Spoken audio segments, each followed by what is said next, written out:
prime time. And today I am in conversation with the living legend, Dr. Pradeep Chaubey, Padma Awardee. As Dr. Raman Goyal has already introduced him, I would not waste time, but I would definitely like to say that he has touched many lives during his illustrious career. He has trained thousands of surgeons across the globe. For me, he is not only my mentor, he's a friend, philosopher, and guide.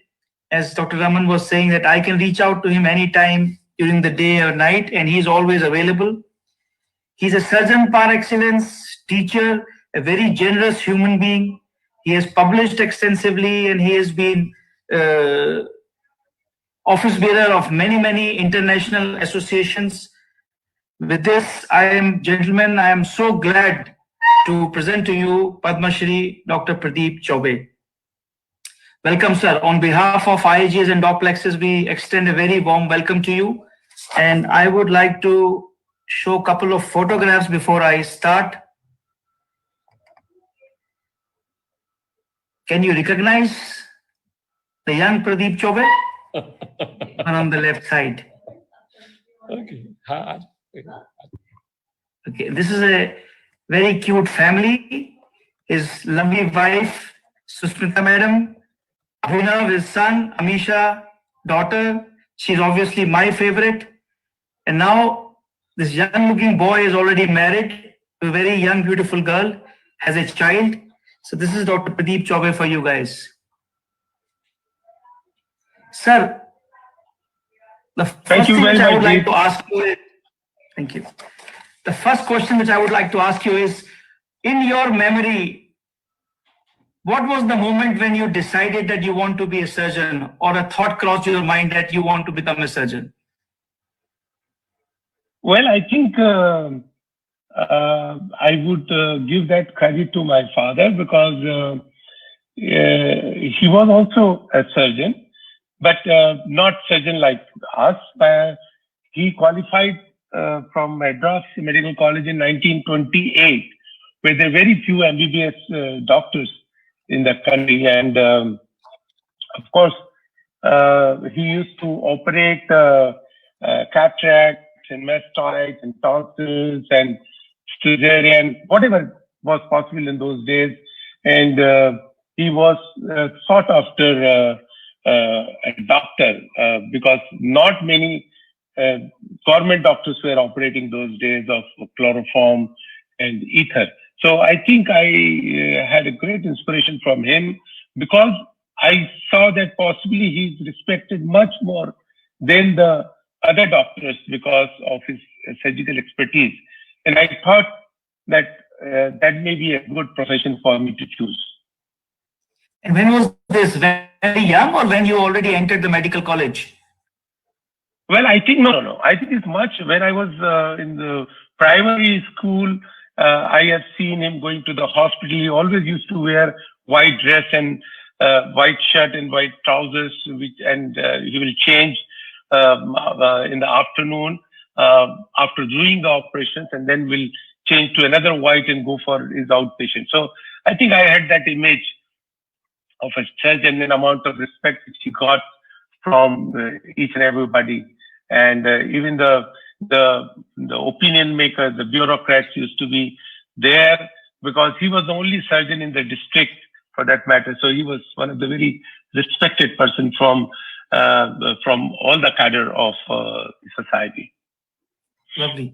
And how did you decide, and when did you decide that out of general surgery, because you were a very eminent general surgeon and a very busy general surgeon, and suddenly how did you decide that out of a big spectrum of general surgery, you would like to focus on a minimal invasive surgery?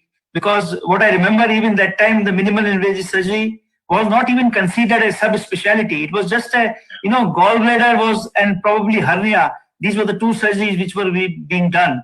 So how did you take that gamble, and what made you decide and look into future that this is going to be a big subspecialty of general surgery? Deep, I think at that time when this came, I was a surgical oncologist. I have trained in Memorial Sloan Kettering Cancer Hospital. I was there in Tata and Royal Marsden, also in London. So basically, I've been inclined towards the surgical oncology.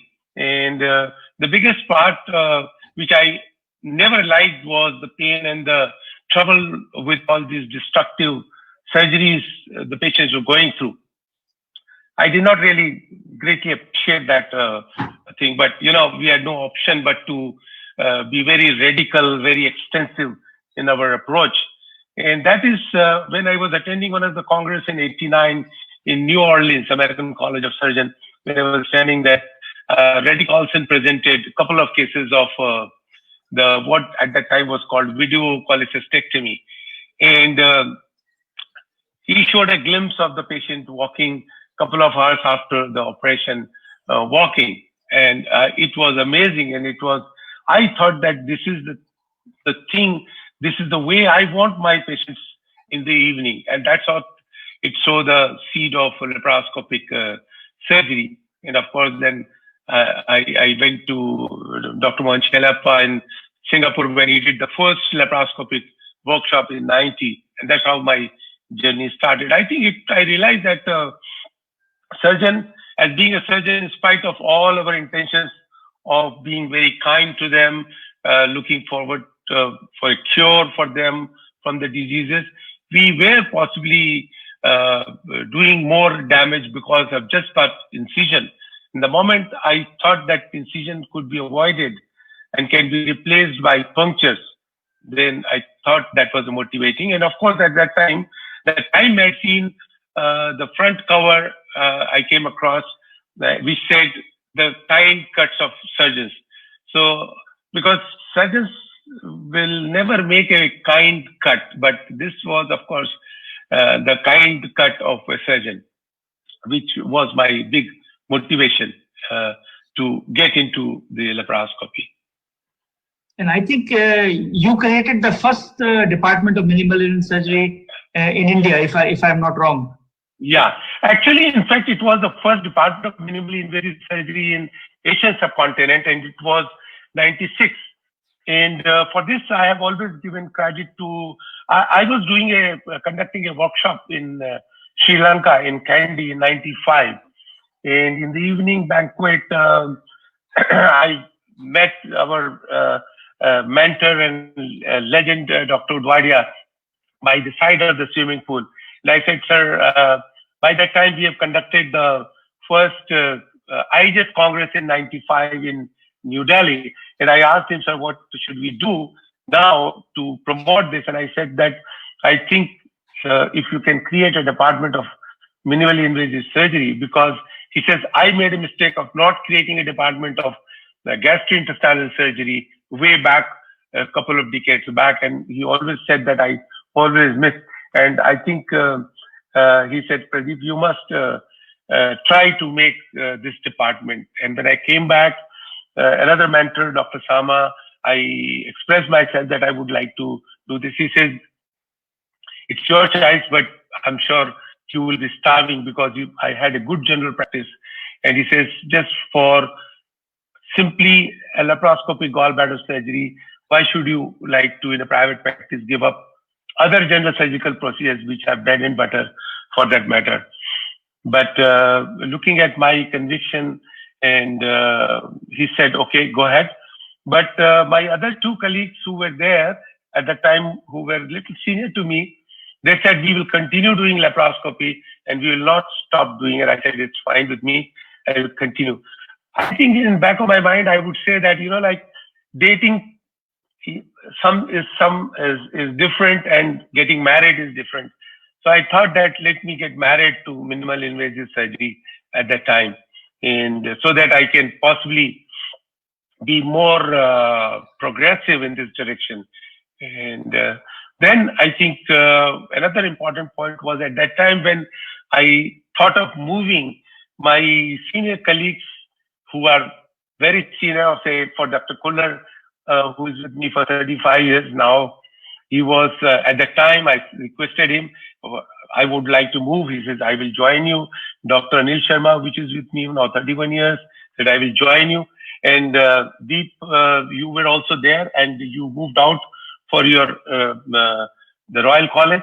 And Manish and Vanna, they were the registrar at that time, and they decided to be part of the unit of minimally invasive surgery, not really knowing that we were just doing gallbladder at a time. But I think,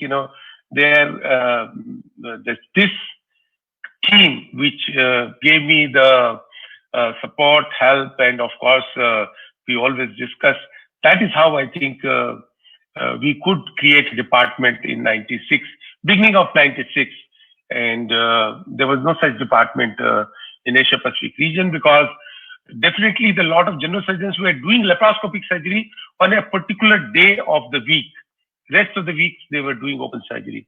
But we decided, and that's why we started having a separate nursing and separate anesthetists for our department.